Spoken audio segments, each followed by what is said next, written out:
Silk fabric originated in China at least 5,000 years ago and became a coveted luxury. Silk thread is produced by silkworms when they make their cocoons. Sericulture, or commercially breeding silkworms for silk production, is practiced in several Asian countries. From home goods to accessories and clothing, there are few textiles as elegant and luxurious or as prized throughout the ages as silk. It's hard to believe this beautiful fabric comes from worms.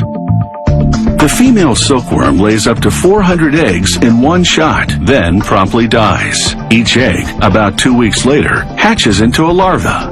The larva feeds on fresh mulberry leaves continuously, increasing its body weight 10,000-fold and growing to a length of about 3 inches.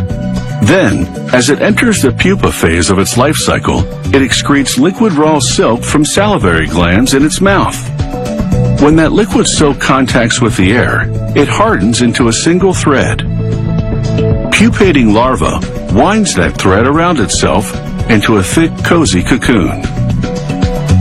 Normally, the pupa inside becomes a moth, and the cocoon breaks as it emerges.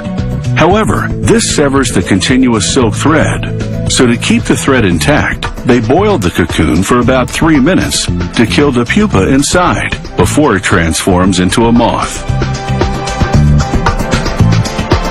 Boiling the cocoons also makes the wound thread easier to unravel by melting away most of the sericin, the gelatinous protein that binds it. To harvest the silk, they take threads from 30 to 50 cocoons at a time. They feed them all together through a hole in the bamboo stick onto a hand-operated reel. Then, slowly and carefully, they turn the reel, unraveling the cocoons. As the thread passes together through the stick, the remaining sericin glues them together, forming a single thicker thread.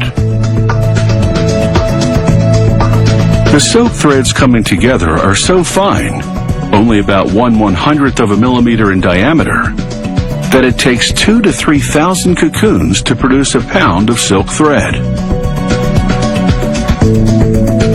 Unraveling cocoons is a time-consuming process because a single thread can be as long as 9 professional soccer fields. To make this feather-like silk thread easier to handle, they weigh it down with sand before rolling it into a bundle.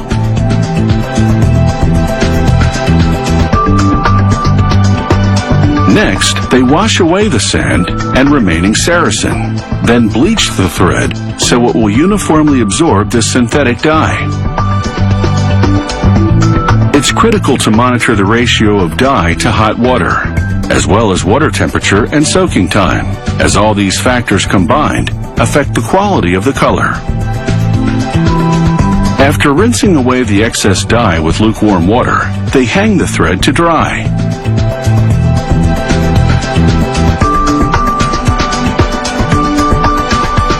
They mount the bundles of dry dyed silk thread on a big machine, which transfers them to smaller rollers.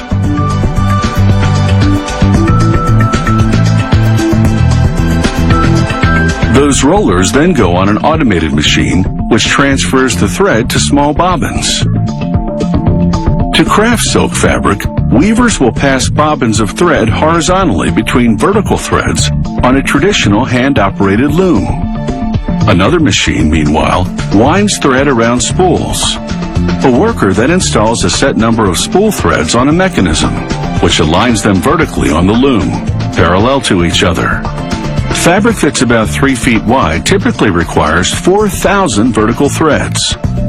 By stepping on the loom's foot pedal, the weaver repeatedly raises every second vertical thread, and with a tug of a cord, passes a shuttle containing a bobbin of thread horizontally in between.